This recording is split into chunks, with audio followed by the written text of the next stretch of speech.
My fiancée vanished on me, taking our wedding savings with her.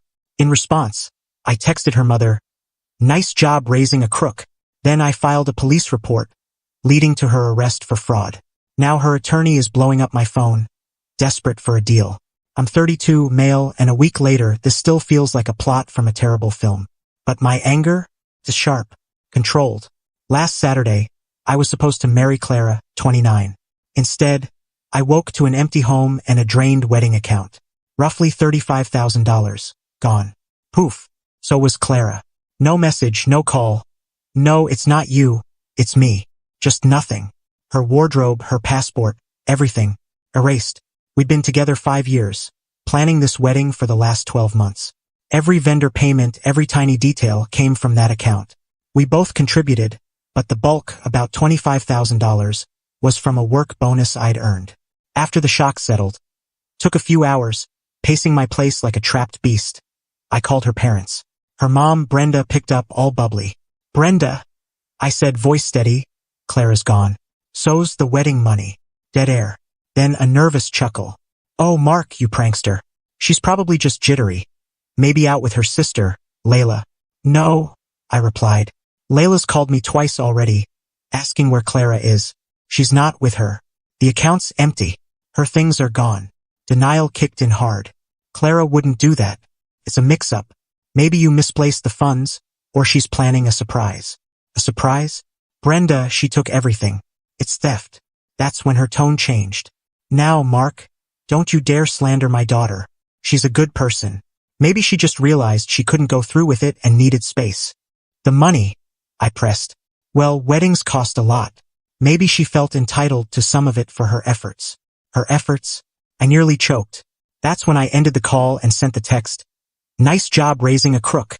Childish? Perhaps. Gratifying? Definitely. Then I contacted the police and filed a report. Fraud. Grand theft. Whatever they could pin on her. I handed over bank records, screenshots of our texts about wedding costs, vendor agreements. The cops were surprisingly empathetic. Detective Miller took notes, listened, said they'd investigate. Next, I called the vendors. Broke the news. Lost most deposits, naturally. The caterer was kind, the florist too. The venue? Less so. But money's just money. Can be earned back. The betrayal? That's the real wound. Slept maybe 2 hours that night. The next day, Detective Miller called. They'd tracked Clara's name at the airport. She'd booked a one-way flight to another state a week earlier. A week. While we were sampling wedding cakes, she was plotting her exit. Update 1. 2 weeks later, the online support was a boost. Thanks for that. 4 days after my first post, Detective Miller called again. "Mr. Harrison, we found Ms. Vance. She wasn't cooperative. We've arrested her based on your evidence. She's being processed." Arrested. Even though I'd started this, hearing it hit hard. A strange mix of relief and something else. Regret, maybe? For the guy who was thrilled to marry her weeks ago. That guy's a fool now. The arrest was out of state, so there's an extradition process. But the charges, fraud over $10,000, are serious. Then the calls began. First, Brenda, Clara's mom, shrieking like a banshee. "How could you do this? It was a mistake. A young woman's error. You're ruining her life over money. You've got a good job. You'll recover it." "Brenda," I said, exhausted. "She stole $25,000. That's not a mistake. It's a crime. She planned it. She could have talked to me, walked away. She chose theft. She was scared. You pushed her into this wedding. Total nonsense. She picked the venue, most of the decor. Drop the charges, Mark. We'll repay some of it eventually." "Some? Eventually? No, this is with the police now. She faces the consequences." I hung up. Then Layla, her sister, called. Calmer but still pleading. "Mark, I swear I didn't know. This isn't her. Prison, though? Really? Can't we settle this? She's terrified.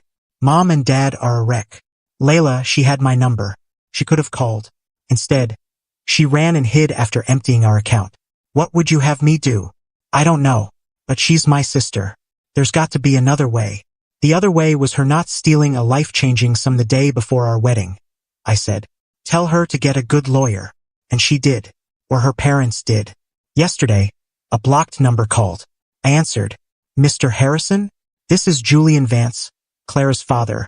with Mr. Finch, our attorney. Great. Conference call.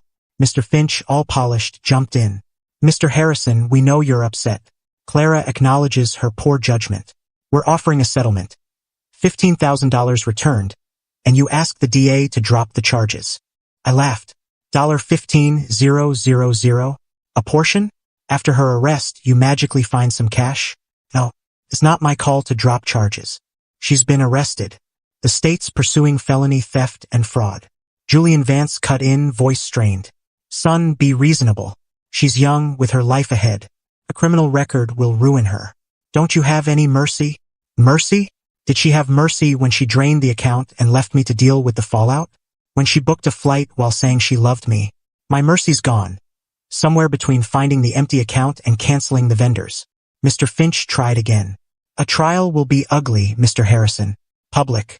Your life dragged out. Clara will say she felt pressured. That the wedding was your idea.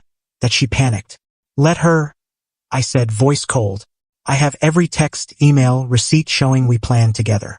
I have the date she bought her ticket. Her panic was well planned. This isn't a negotiation. That $25,000 was for our wedding. Now it's evidence in a criminal case. Talk to Detective Miller or the DA. I hung up. My pulse was racing. The nerve. Poor judgment. Pressured. Unreal. Then Brenda called again.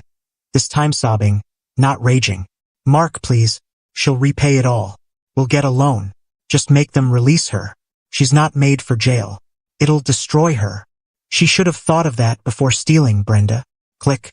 Now Mr. Finch is leaving voicemails, 3 today, each more urgent. Mr. Harrison, call me back. We need to talk. We can sweeten the deal. My client's distraught. Yeah, I bet. Consequences sting. Let him stew. I'm meeting the assistant DA next week to give a victim impact statement. I'm not budging. She made her choice. Let her face it, maybe in a cell for a while. Update 2, 1 month later, what a month. The audacity from Clara's side just kept coming. It's almost admirable in a twisted way. After ignoring Mr. Finch's calls and forwarding them to the ADA, things got wild. First, Layla showed up at my place. No warning. Rings the buzzer like we're old pals. Mark, we need to talk. She says, all sincere. Layla, I'm talking to the DA. That's who Clara's lawyer needs to deal with. No, we need to talk. As people who care about Clara. She tried to step inside. I blocked her. She's not eating, Mark. She's falling apart. Her lawyer says you're being cruel. Enjoying this. Enjoying this? My life imploded, Layla. I lost a fortune. My fiancé turned out to be a thief, and I canceled my own wedding. Yeah, real fun. Now, if you'll excuse me. Then the guilt trip. Mom and Dad are talking about selling their house to cover your money and Clara's legal fees. You'd make them homeless for revenge. They're selling their house because their daughter stole $25,000 and got caught. That's on Clara, not me. I shut the door. Heard her muttering outside before she left. Then, random posts started popping up online from Clara's distant acquaintances. Vague stuff about toxic partners, men controlling women with money, and how sometimes a woman has to do what she must to break free. Subtle. Some even used a hashtag with my name. My techie friends traced a few posts to IPs near Clara's parents' place. Nice try. I screenshotted it all, sent it to the ADA. Not a crime, but it shows they're trying to spin her as the victim. Mr. Finch, seeing I wouldn't cave, targeted the ADA. He sent a huge file of letters from Clara's family and friends, claiming she's emotionally fragile, has anxiety, never saw it in 5 years, and that this out-of-character mistake came from wedding stress. They even got a therapist who'd met Clara twice post-arrest to write that she wasn't thinking straight. The ADA, Ms. Davies, a straight shooter, called me. Mark, they're painting you as the villain and her as a desperate damsel who cracked. Her lawyer wants a plea deal. Full $25,000 restitution, probation, no jail. He's leaning on her good character and emotional distress. Restitution and probation? After all this? The planning, the lies, the gall. I kept my voice even. Ms. Davies, she didn't crack. She booked a flight a week in advance. She methodically emptied the account. She ghosted me. Then her family and lawyer tried to bully and spin this. This wasn't a breakdown. It was a scheme. If she's so fragile, she shouldn't have committed a felony. I told her about Layla's visit, the online posts. This isn't remorse. It's damage control because she got caught. Ms. Davies paused. I appreciate your input, Mark. and your willingness to testify if needed. The revenge wasn't a dramatic showdown. It was me methodically working with Ms. Davies. I resubmitted all the evidence. The ticket purchase timeline versus our wedding plans, bank records showing deliberate withdrawals, vendor contracts with both our names, texts of Clara gushing about our honeymoon. The premeditation was key. Ms. Davies used it masterfully. The plea negotiation, called a settlement conference, happened last week. I wasn't there, but Ms. Davies called after. Mr. Finch showed up cocky with Brenda and Julian Vance for emotional backup, ready to push for probation. Ms. Davies laid out the state's case. The calculated theft, the sum, the betrayal, and then the clincher. She highlighted their post-arrest intimidation attempts and the amateur social media campaign. She painted a picture of a family enabling a criminal. The judge, per Ms. Davies, wasn't impressed. Especially when Mr. Finch argued my "nice job raising a crook" text to Brenda was provocation. The judge reportedly raised an eyebrow. Provocation for what, Mr. Finch? For Ms. Vance to commit grand larceny before the text was sent. With the evidence stacked against her and the judge unsympathetic, Clara faced a choice. Trial with a likely worse outcome or a tougher plea deal than they'd hoped. The deal: plead guilty to felony fraud. Full $25,000 restitution, paid before sentencing. Suddenly, Brenda and Julian found the money in 48 hours. Guess the house sale talk got serious. 90 days in county jail, not prison but not probation either. 5 years strict probation with conditions like mandatory work and financial counseling. A permanent felony record. Clara took it sobbing, per Ms. Davies. Her parents were livid, but Mr. Finch said it was her best shot. Ms. Davies told me, "The jail time matters, Mark. It shows this kind of calculated betrayal has weight. The felony will stick with her. That's justice. She won't skate free. Every job, every lease, that felony will follow." Brenda left one last voicemail, weeping. "You ruined her, Mark. Hope you're satisfied." Satisfied? Not jumping for joy. More like a quiet, hard-won relief. I held my ground, didn't let them intimidate me, and the system worked. She didn't get away with it. They thought they could bully me into folding. They didn't know how relentless I can be when betrayed. The money's in escrow, per the court, so I'll get it back soon. The emotional scars? Those'll take time.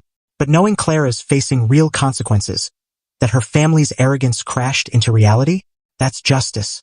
Solid, tangible justice. Time to move forward. Maybe get a dog. Dogs don't betray you.